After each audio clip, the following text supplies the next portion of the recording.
Eu tenho certeza de que, se você aplicar de forma verdadeira e consistente o que eu vou apresentar nessa aula, você vai ter muito mais resultado, evoluirá de forma muito mais eficiente e vai ter muito mais sucesso na modelagem de cerâmica no torno. Eu preparei essa aula para você que quer aprender ou aprimorar-se no torno, apresentando algumas observações que eu analisei e apliquei no meu desenvolvimento como ceramista, e que agora também instruo meus alunos a aplicarem, para que também colham bons resultados, seja nos workshops que eu ministro pelo país, nas vivências em cerâmica que eu ofereço no meu ateliê e também no meu curso online de torno. Foi observando a construção de um vaso de barro no torno que eu me apaixonei pela cerâmica artesanal. Antes de ter qualquer contato com a cerâmica, eu trabalhava exclusivamente na área de ensino. Faço judô desde criança, e aos meus 16 anos comecei a dar aulas de judô, atuando principalmente com o desenvolvimento infantil. No ano de 2020, foi um momento extremamente delicado na minha vida, mas também de muita superação. Foi nesse mesmo ano que as coisas começaram a tomar outros rumos. Do dia para a noite, todos os meus contratos com as escolas que eu dava aula de judô foram cancelados, por conta da pandemia. Em meio a preocupações e incertezas, fiquei completamente desestruturado, sem perspectiva alguma e sem saber o que ia acontecer dali para frente.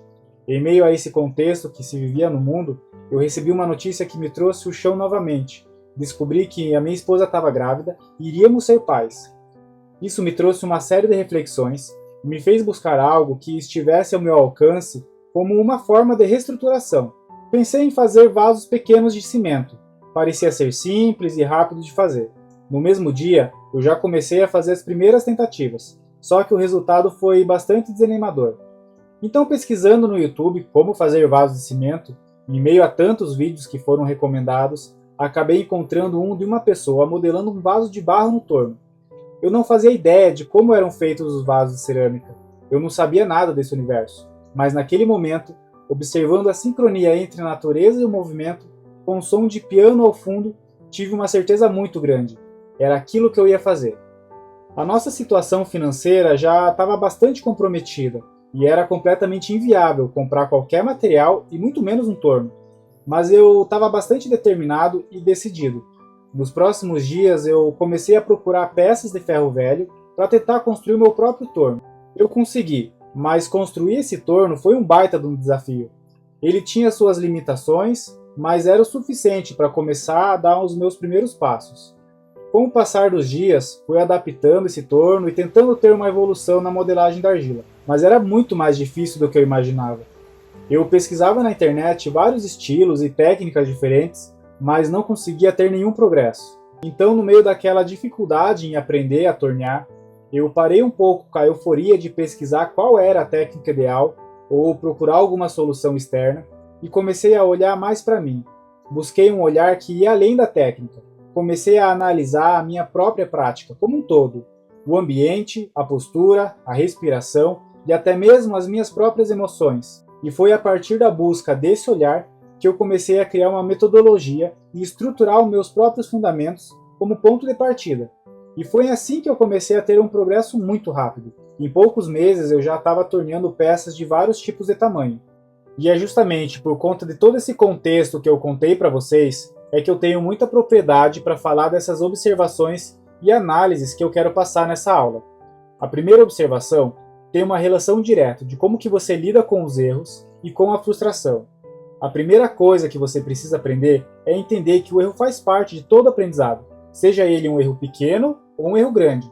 Esse erro é o que será um excelente farol para te guiar em todas as etapas de aprendizado e aprimoramento. Toda vez que você errar, tome o cuidado para não se alimentar de frustração ou se colocar para baixo. Veja esse erro como apenas um obstáculo que mais cedo ou mais tarde você vai vencer. Costumo dizer que existe dois tipos de erro na modelagem no torno: o erro percebido e o erro não percebido. O erro percebido é aquele que te impede de continuar com a modelagem. Um bom exemplo desse tipo de erro é a não centralização da porção de argila no torno. Se a argila não estiver bem centrada, a chance de você conseguir fazer algo satisfatório é zero.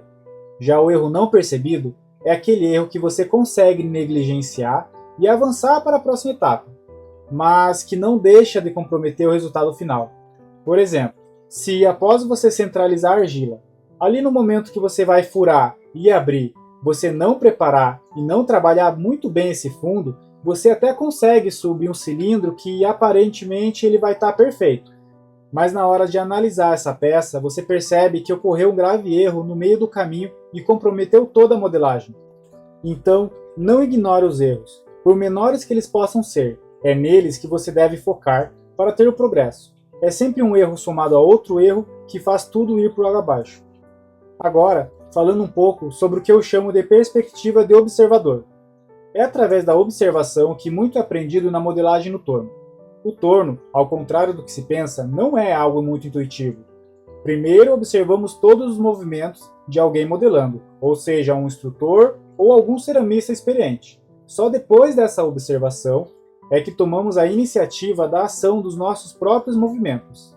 O problema aqui é que quase sempre fazemos essa observação olhando o torno de frente para nós, ou em uma perspectiva lateral. Quando sentamos no torno para enfim praticar, essa perspectiva muda totalmente. Agora estamos atrás do torno e muitas vezes as noções dos movimentos mudam totalmente, dificultando ainda mais toda a assimilação do que acabamos de aprender pela observação. Essa dificuldade está mais presente nas pessoas que, assim como eu, não contaram com um instrutor de torno em tempo integral ao seu lado, dando algum tipo de suporte técnico. Para ajudar nessa questão, eu vou apresentar duas soluções muito práticas que me auxiliaram muito, que é justamente formas de você se ver na mesma perspectiva em que você observou alguém fazendo os movimentos. A primeira é usar um espelho em frente ao torno. Ao olhar para o espelho, além de você conseguir se ver, você consegue ver a peça que está modelando de uma forma mais ampla. O reflexo vai te dar uma noção mais aproximada da perspectiva que você observou para aprender. Outra excelente alternativa é você gravar toda a sua prática. Depois, quando você for ver essa mesma gravação, você vai conseguir observar e tirar as conclusões dos seus movimentos com mais clareza. Agora, com essa gravação, você consegue até mesmo comparar a maneira que você está fazendo com a maneira da referência que você observou para aprender. A terceira observação é a intenção em cada movimento.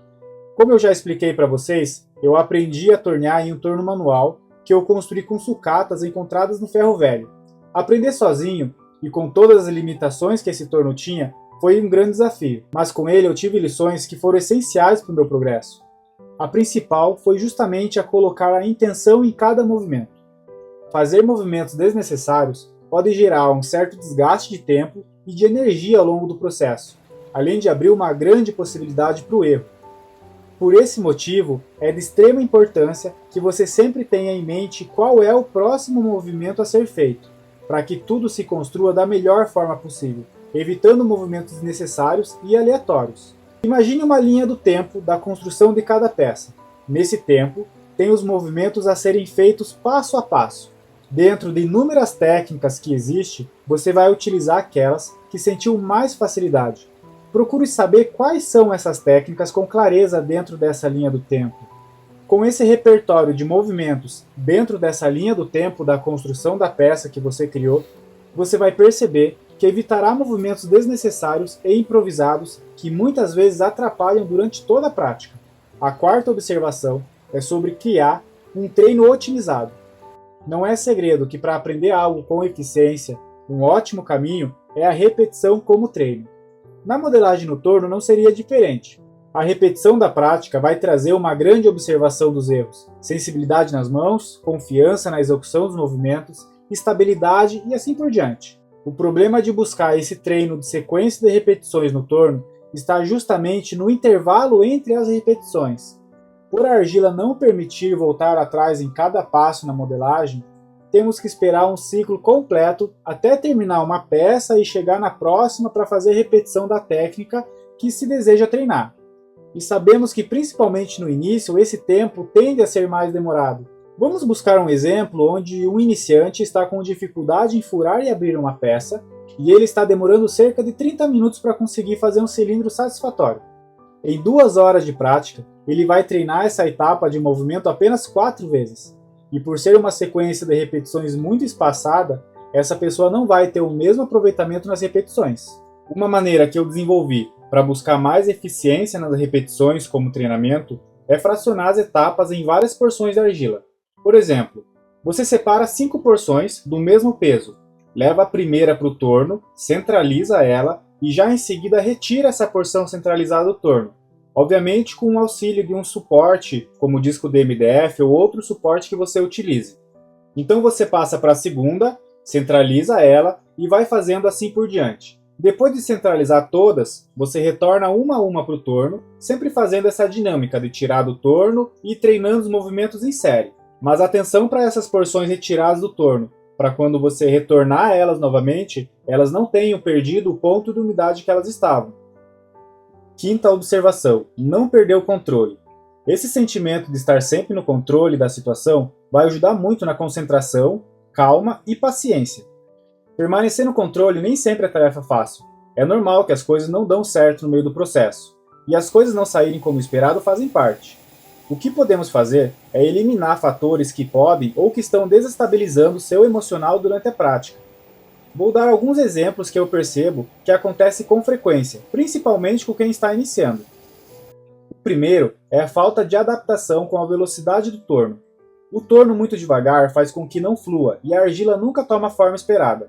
Já o torno muito rápido vai tender a jogar toda a massa de argila para fora. Entre tantas tentativas para ajustar uma velocidade ideal, gera uma ansiedade e uma frustração muito grande por não estar nem conseguindo iniciar na prática. Nesse exemplo, eu recomendo deixar o torno girando em uma velocidade média-baixa. Tirar o pedal de aceleração de perto do pé e manter uma única velocidade constante no início do aprendizado vai refletir em você mais tranquilidade e calma. Um segundo exemplo para manter a concentração e a paciência é evitar o excesso de ferramentas sob o torno. As ferramentas são ótimas, mas eu acredito que a melhor de todas são as suas mãos. Quando você tem muitas opções de ferramentas diante de você, certamente você vai tentar usar todas, o que pode ser uma grande armadilha para o seu desenvolvimento.